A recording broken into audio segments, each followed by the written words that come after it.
Habit, a routine of behavior that is repeated regularly and tend to occur subconsciously. One of the hardest things that has been challenging in my life is learning how to develop good habits and be disciplined. The irony is that I know if I were to implement good habits, my life can change for the better. Yet, I have failed countless times in trying to adapt good habits. So here's my story.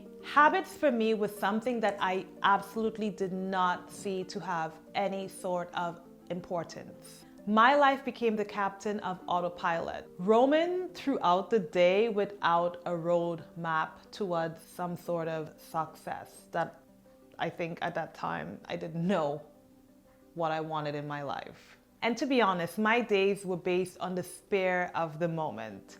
On the actions that I would take, it was all on the spur of the moment. There were nothing, no intentions, no planning. Eventually, because of my bad habits, I started living with regrets. And it led me towards a destructive path of depression and unhappiness. Complaining became a friend of my own victim. This choice of living becomes the cost of unhappiness. Whether you realize it or not, a lot of your daily behaviors are composed on the habits you choose. 40% of who you are is a result to your habits. For most people, their habits are created unconsciously and are carried out automatically, sometimes without knowing that you are doing it. Habits offers the pathway to an enrichment in life. Choosing good habits helps with the achievement of your goals, dreams, and it adds value and purpose to your life. Whereas with bad habits, it does add a negative cost of value to your life. It's like watching your life waste away into the unfulfillment fog of unhappiness. That's how I would explain it. Yeah. The habits you repeat or don't repeat every day, unconsciously and consciously, essentially determines your health, wealth, and happiness. And knowing how to change your habits means knowing how to confidently own and manage your life day after day. Still, for the most part of it, we're often left in the dark and are unsure how to start developing good habits. Since doing these 6 habits I am about to share with you, my life has changed for the better. And when I mean for the better, it has changed for the better. Let's get right into these habits. But first, I need to be honest with you. Habits, especially the old ones, are really hard to break. Whew, so hard. Why is it so hard to break? It's just really hard to break bad habits. It's like playing tug of war with your mind, trying to get it in control, but it doesn't want to. It's a game of mental madness. And as for new habits, it is hard to form. So you see the ripple? Bad habits are hard to break, new habits are hard to form. But the failures and successes of my habits were all with a try, fail again. It wasn't an easy road, but it was definitely worth it because I stuck with it. So the first habit that really took off for me was planning my day and setting intentions. Planning and setting intentions for the day is one of those habits that I have to admit is a constant trial and error. I don't always use my time wisely, and at times I can easily get distracted with social media, falling into the rabbit hole of zombiegram. Then to realize my day wasn't as productive as I had hoped for it to be. I developed the habit of writing down my goals and having a clear plan for my day, which helps me use my time to accomplish the important things that matter. Daily planning has improved my anxiety of being nervous and the feeling of being overwhelmed and unaccomplished. I get a better fresh start when I plan my days at night. Right before I go to bed, my brain knows that I have these specific goals and tasks that I want to get done the next day. So there is a shift on how you become more aware on how you're spending your time and what needs your attention. Exercising is one of those habits that has helped me improve my health. This one habit made a huge impact on my mindset, emotions, energy, and confidence. I know that the thought of exercising sounds like a time-consuming and strenuous activity, especially if you're not a fan of working out. And let's be real, the effort and the time it takes working out makes this activity less appealing to do. And there goes the bag of chips and Netflix. Did someone say binge watching time instead of exercising? Any form of exercise may feel hard at first, but as you become more consistent showing up, your body gets stronger. And while enjoying exercise may seem impossible, once you find a routine that fits your personality and lifestyle, you might find yourself looking forward to the next workout. And of course, obsessing over the transformation of your body. When you exercise, your body releases chemicals that helps improve your mood and makes you feel more relaxed. For me, working out has become a deal breaker on keeping my depression and stress levels at bay. So here's a tip. If you're going to make exercising a habit, which I strongly recommend that you do, I would suggest starting a 30-day challenge to build up some momentum and consistency in order to build and form this habit. Small steps would lead to creating the habit, and setting aside 10 to 15 minutes a day to work out 3 times a week, and gradually increasing the time into 5-minute increments. The next habit that really has helped with self-growth is reading. Reading to me is like a brain workout, which is just as important as a physical exercise. It helped change my perspective on life, having an open mindset to my surroundings and other people's opinions and behaviors. I've learned so many valuable life lessons through the act of reading and acquire new knowledge and skills. It may sound cliche, but there are so many golden nuggets when you spend 15 to 20 minutes a day reading. Reading books is my personal life coach. It's something that has really helped me a lot throughout my battles and my journeys and the growth, happiness, the ups and the downs, and the controlling of my emotions. Reading is honestly one of the best things that I feel like humans should adapt. It's like you're learning something that someone else had done and you're writing it down in a book and they're just giving you the secret to life. You can choose to implement what that book has.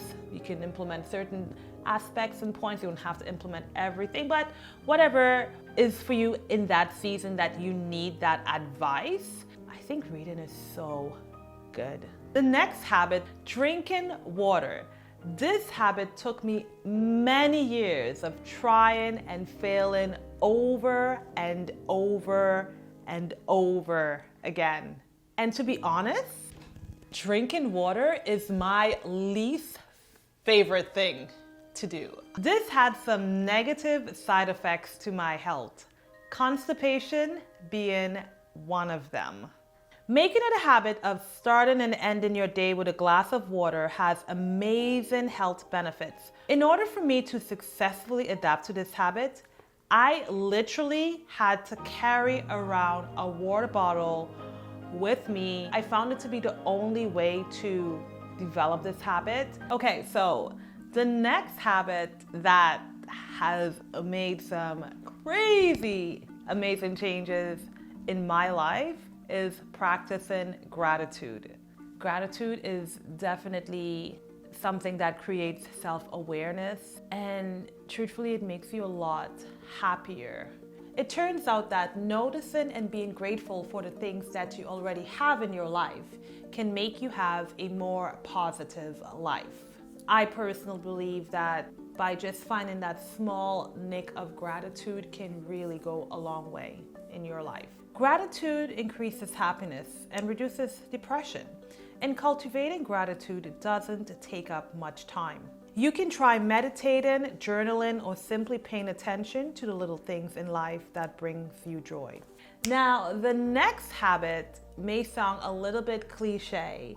It does work hand in hand with the previous habit of practicing gratitude and the habit of positive thinking. This is a very challenging habit to overcome, learning how to practice positive thinking. As humans, we naturally find it a lot easier to shift to negative thinking, whereas with positive thinking, it does require a lot more work. And to be honest with you, positive thinking for me is one of those skills that I am constantly, every single day, trying to sharpen. The moment that I feel that there are those negative thoughts trying to cripple into my mind, it's a moment where I have to become aware that I am thinking that way and trying to find a way to not let my negative thoughts drown me into then being and feeling negative. As the saying goes, you are what you think. Thoughts becomes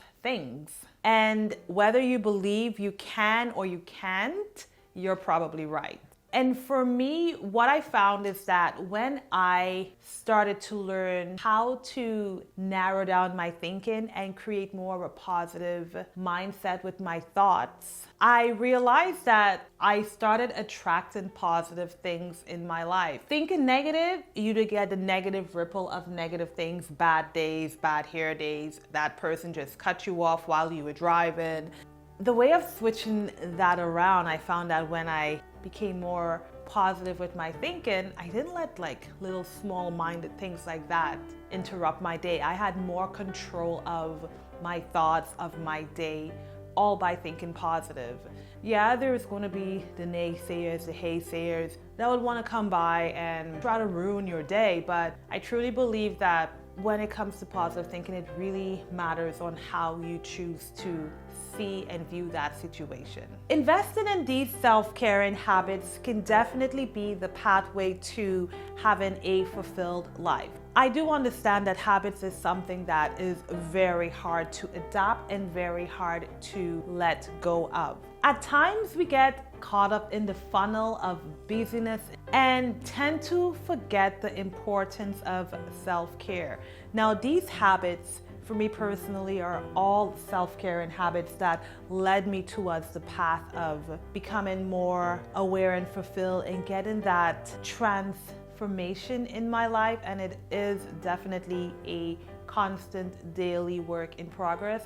But just starting with one habit, setting goals, and trying to be consistent to becoming the best version of yourself is the best way to start becoming the best version of yourself. I also try to not skip no more than 2 days. I find that when it comes to building habits, the moment I were doing really well and I fell off the train for a day, okay, not bad, 2 days, it then leads to 3, 4, 5, 6, 7, 8, and never didn't get to it. I've made a commitment to myself that if I see myself falling off, or if it is that I do need a break, I can allow myself that 2-day rest. However, I do need to get back on it. And what I have learned from my experiences with setting habits and getting rid of old behaviors is that it does require small,